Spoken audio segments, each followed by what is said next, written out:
మసాలాలో సహజమైన రుచి ఎన్ఎస్పీ మసాలాతో 100% natural spices, no chemicals and preservatives, pure flavour, strong aroma with NSP Masala. Amaravati పనుల్లో ఫుల్ జోష్ వచ్చేటువంటి పరిస్థితి కనిపిస్తుంది. ఎందుకంటే Amaravati growth and infrastructure development corporation special గా దీన్ని స్పెషల్ పర్పస్ వెహికల్ గా ఏపీ ప్రభుత్వం డిజిగ్నేట్ చేసింది. దీనికి ఎండీగా సీనియర్ ఐఏఎస్ ఆఫీసర్ రిటైర్డ్ ఆయనని అపాయింట్ చేసినటువంటి వెంటనే ఛార్జెస్ తీసుకోవడం, ఇమీడియట్ గా యాక్షన్ ప్లాన్ లోకి అడుగు వేయడం, ఇది ఆసక్తికరంగా మారింది. అసలు ఈ ఎస్పీవీ ఏంటి, దీని కింద ఏ ప్రాజెక్టులు రాబోతున్నాయి, ఇప్పుడు ఇన్ఛార్జ్ గా బాధ్యతలు తీసుకున్నటువంటి వెంకటరత్న శ్రీనివాస్ గారి బ్యాక్గ్రౌండ్ ఏంటి ఒకసారి తెలుసుకునేటువంటి ప్రయత్నం చేద్దాం. ఇది జివో రిలీజ్ అయిన కొన్ని గంటల్లోనే ఆయన ఛార్జ్ తీసుకున్నారు. ఇమీడియట్ గా APCRDA office already project office open అయి ఉంది. ఆ ఆఫీస్ లో సెకండ్ ఫ్లోర్ లో ఈ డిపార్ట్మెంట్ కి ప్రత్యేకమైనటువంటి ఈ విభాగానికి ప్రత్యేకంగా ప్లేస్ కేటాయించారు. వెంటనే ఆయన ఛార్జ్ తీసుకున్నారు. అంటే ఇమీడియట్ యాక్షన్ ప్లాన్ లోకి దిగుతున్నారు. ఒకసారి రత్న శ్రీనివాస్ గారి అంటే ఎస్వీఆర్ శ్రీనివాస్ గారు అంటారు, మాజీ IAS, Maharashtra cadre IAS officer, 1989 batch. మహారాష్ట్రలో చాలా ప్రతిష్టాత్మకమైనటువంటి ప్రాజెక్టులు హ్యాండిల్ చేసినటువంటి అనుభవం ఆయనకుంది. ఆంధ్రప్రదేశ్ రాజధాని నిర్మాణంలో ఆయనను భాగస్వామ్యం చేయాలి అనేటువంటి ఆలోచన ప్రభుత్వానికి ఎందుకు వచ్చింది, ఇది కూడా మనం ఒకసారి ఆలోచించాలి. ఎందుకంటే ఎస్పీవీ కింద ఈ డిపార్ట్మెంట్ మొత్తాన్ని కూడా ఎస్పీవీ కింద డిజిగ్నేట్ చేశారు. ఎస్పీవీ కింద రావడం అంటే కనుక Amaravati growth and infrastructure corporation limited. So Amaravati growth and infrastructure corporation limited అనే పేరులోనే ఒక క్లారిటీ ఉంది. అమరావతి అభివృద్ధి ప్లస్ దానికి కావాల్సిన మౌలిక వసతులు, ఈ రెండింటినీ కల్పించడం దీనికి ప్రధానమైనటువంటి బాధ్యతగా ఎస్పీవీ కింద పెట్టింది ప్రభుత్వం. ఎస్పీవీ కింద వచ్చేటువంటి విభాగాలను ఒకసారి మనం చూస్తే కనుక ముఖ్యమైనటువంటి ప్రాజెక్టులు అన్ని కూడా ఎస్పీవీ కేటగిరీలో పెట్టింది రాష్ట్ర ప్రభుత్వం. ఇది ఖచ్చితంగా ఆసక్తి రేకెత్తించేటువంటి అంశం. గ్రీన్ ఫీల్డ్ ఎయిర్పోర్ట్, అమరావతికి ఒక తలమానికమైనటువంటి ఎయిర్పోర్ట్ నిర్మాణం చేయాలని రాష్ట్ర ప్రభుత్వం భావిస్తుంది. అలానే రివర్ ఫ్రంట్ డెవలప్మెంట్, ఇది కృష్ణా రివర్ ఫ్రంట్ వచ్చింది, ఇటు అటు కూడా డిఫరెంట్ వరల్డ్ క్లాస్ ఇన్ఫ్రాస్ట్రక్చర్ని తీసుకురావాలని చెప్పని రాష్ట్ర ప్రభుత్వం భావిస్తుంది.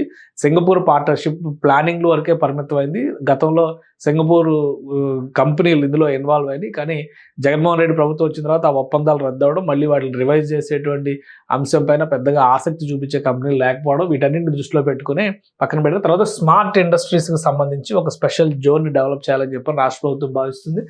ఐకానిక్ బ్రిడ్జ్, ఇది అమరావతిలో ఇటు నుంచి అటు కృష్ణా నది పైన వచ్చేటువంటి 3వ వంతెన అవుతుంది. అక్కడ సమీపంలో చూస్తే ఒక పక్కన ప్రకాశం బ్యారేజ్ ఉంది, ఇప్పుడు వెస్ట్ బైపాస్ ఉంది, అటు పక్కన మళ్ళీ ఈ ఐకానిక్ వంతెన రాబోతుంది. యువతల పక్కన కనకదుర్గమ్మ వారధి ఉంది, అది పాత బ్రిడ్జ్ కింద మనం చూడాల్సి ఉంటుంది.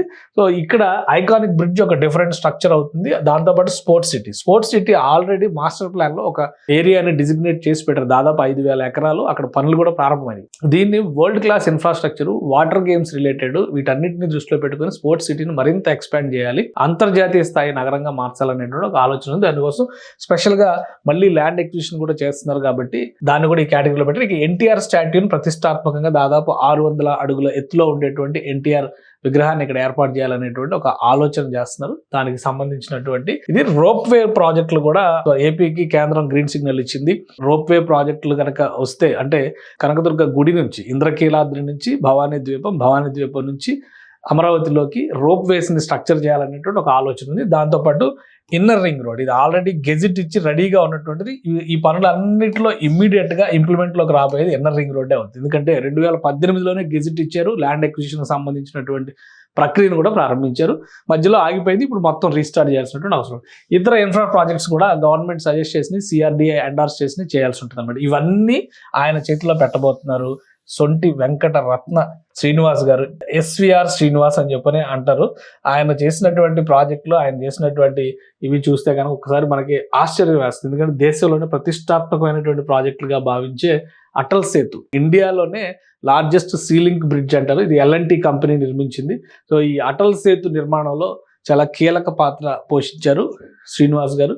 అలానే ముంబై పోర్ట్ ట్రస్ట్కి చైర్మన్గా కూడా ఆయన అనేక రిఫార్మ్స్ తీసుకొచ్చి వాటిని మోడర్నైజ్ చేయడంలో కూడా కీలక పాత్ర పోషించారు. ముఖ్యంగా ఇంత పెద్ద ప్రాజెక్ట్ని డెవలప్ చేసేటువంటి క్రమంలో, అంటే ఎంత పొడవుగా ఉందో చూడండి. ఇది ఒక కమర్షియల్ సిటీ, ఇండియాకి వాణిజ్య విభాగంలో గుండెకాయ లాంటిది ముంబై నగరం. దాన్ని రీషేప్ చేయడంలో, అర్బన్ ప్లానింగ్లో ఆయన పాత్ర చాలా కీలకమైంది. సో ఈ అంశాలన్నింటినీ దృష్టిలో పెట్టుకొని ఆంధ్రప్రదేశ్ ప్రభుత్వం ప్రత్యేకంగా ఎస్వీఆర్ శ్రీనివాస్ గారిని ఇన్వైట్ చేసింది. ఆ జీవో వచ్చిన కొన్ని గంటల్లోనే ఆయన ఛార్జ్ తీసుకున్నారంటే ఈ పనుల్లో ఎంత వేగం ఉంటుందో అర్థం చేసుకోవచ్చు. సో అమరావతిలో ఫస్ట్ యాక్టివిటీ ఇన్నర్ రింగ్ రోడ్డుకి సంబంధించి, తర్వాత ఐకానిక్ బ్రిడ్జికి సంబంధించినటువంటి ప్రణాళికని అమలు చేసే దిశగా Amaravati growth and infrastructure corporation limited పనిచేయబోతున్నట్టుగా సమాచారం ఉంది.